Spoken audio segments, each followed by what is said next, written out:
Renowned as the truck stop killer, Robert Ben Rhodes was an infamous American serial killer and rapist. He targeted victims along his route as a long-haul truck driver between 1975 and 1990.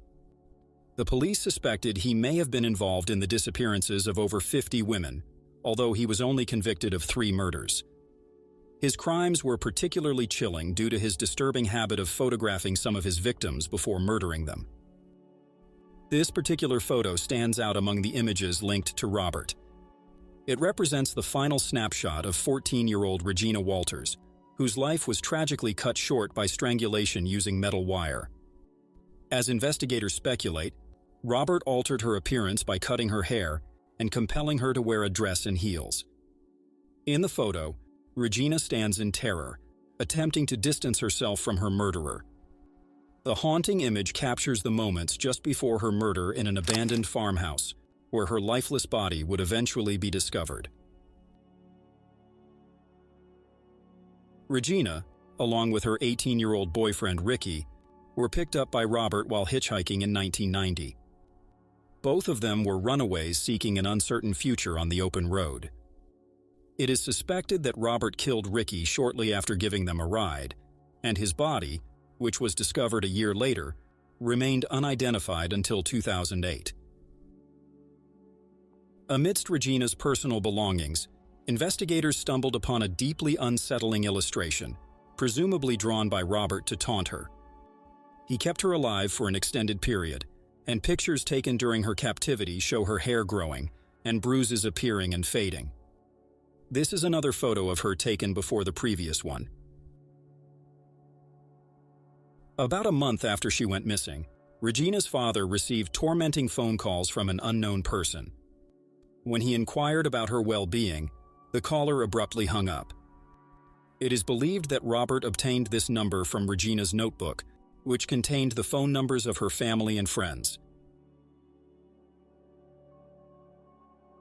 Candace and her husband Douglas also fell victim to Robert during their hitchhiking journey to a religious convention.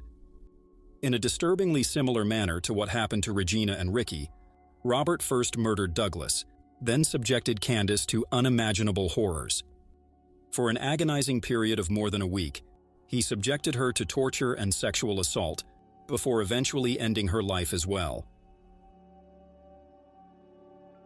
Robert had converted the back of his sleeper truck into a chilling torture chamber complete with chains, whips, ropes, dildos, and other dreadful items. He also carried a kill kit in a suitcase.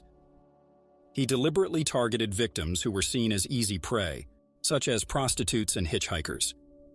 He knew that these individuals were less likely to draw attention if they went missing, and that even if they somehow managed to escape his grasp, they wouldn't be believed.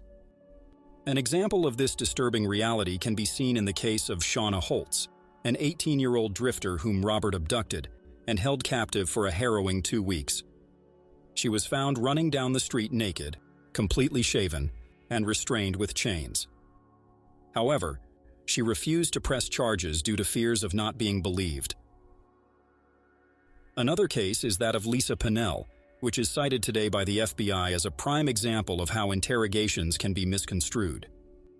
Initially, when she was apprehended by the police, she appeared to be raving about microchips and space aliens. However, it was later revealed that everything she had said regarding her encounter with Robert was true. The police found her completely naked, restrained with chains, and crying out for help in the back of Robert's truck. Robert intentionally selected her as a target, assuming her claims would be discredited due to her mental condition. Fortunately, due to the undeniable evidence of her condition when discovered, the police were able to arrest Robert. When he was eventually arrested, Robert confessed to having kidnapped, tortured, and murdered women along his truck route for a period of 15 years. Although he faced additional murder charges, the victims' families chose not to pursue further trials, given that Robert was already serving a life sentence without parole.